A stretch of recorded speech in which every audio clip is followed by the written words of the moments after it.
ఉన్నాయ్యా నాకు. లేదు మమ్మీ, అన్న అమ్ముతున్నాడు కర్చీపులు, అభిషేకం కర్చీపులు తెచ్చేదా అన్నాడు. వద్దు నాయన, నీకు ఒకటి, మీ అమ్మకు ఒకటి, మీ చుట్టాలకు ఒకటి కొనుక్కో, నాకు వద్దు నాయన అన్న. లేదు మమ్మీ తెస్తున్నాడు. నా వద్దనే వద్దని చెప్పా. మనం వాడిన కర్చీపుల ద్వారా, అభిషేకంతో ఉన్నటువంటి సేవకులు వాడిన కర్చీపులో ఆ యొక్క మహిమ వెళ్ళిపోతాయి. అంతేకాని 5 రూపాయలు ఖర్చు తెచ్చి 20 రూపాయలు కమ్మి ఇందులో అభిషేకం ఉందని అమ్ముతున్నారంటే అది వ్యాపారము. మోసపోవద్దు. ఒక్క చిన్న ట్రిక్ మీకు చెప్తా.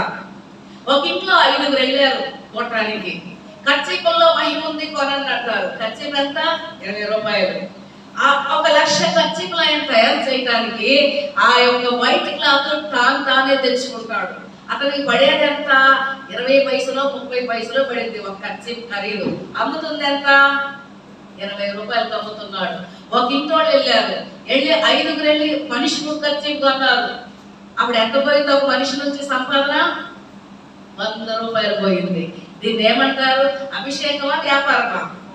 చెప్పండి. వ్యాపారం ఇది.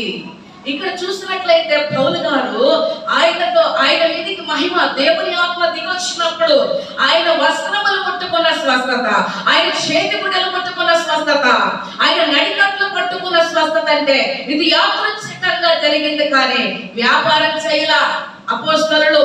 ఇప్పుడంతా వ్యాపారం అయిపోయింది.